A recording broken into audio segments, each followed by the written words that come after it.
Hello everyone, আসসালামু আলাইকুম। আমি ফারহানা নাসরিন, ফারহানা ফ্যামিলি ব্লগে আপনাদের জানাই স্বাগত।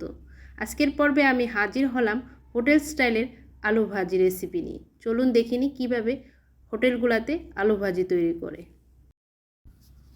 হোটেল স্টাইলে আলু ভাজি তৈরি করতে আমার লাগবে আলু চামড়া সহ। আমি এখানে কতগুলা চামড়া সহ আলু নিয়ে নিলাম। আলুগুলাকে চামড়া সহ ভালোভাবে আমি পরিষ্কার করে ধুয়ে নিয়েছি। এখন চাকুর সাহায্যে আলুগুলাকে আমি কুচিয়ে নিচ্ছি। আপনার চাইলে আলুগুলাকে বটিতেও কুচিয়ে নিতে পারেন। গ্রামেগঞ্জে ছোট ছোট হোটেলগুলোতে এইভাবে চামড়া সহ আলু ভাজি করা হয়।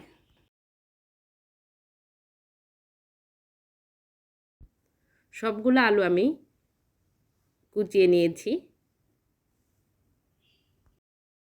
কুচানো আলুগুলাকে আমি একটা বাটিতে তুলে নিচ্ছি।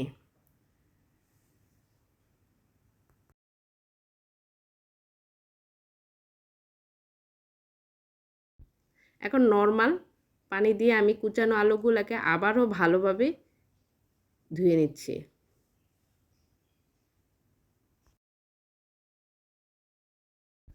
আলুগুলাকে আমি ভালোভাবে ধুয়ে নিয়েছি। এখন পানি ঝরিয়ে অন্য একটি পাত্রে তুলে নিচ্ছি।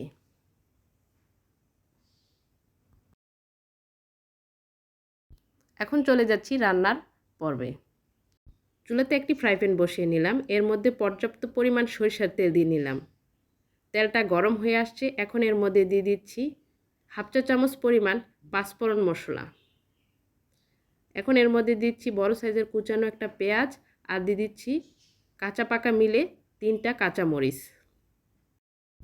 পেঁয়াজগুলোকে আমি ভালোভাবে নেড়ে চেড়ে নিচ্ছি।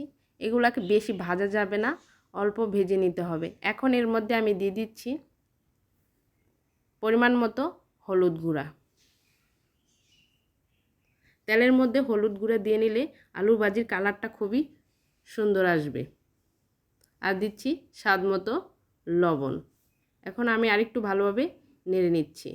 এখন এর মধ্যে দিয়ে দিচ্ছি সে আগে থেকে কুচানো আলু কুচি। এখন আমি আলুগুলোকে ভালোভাবে নেড়ে চেড়ে দিচ্ছি।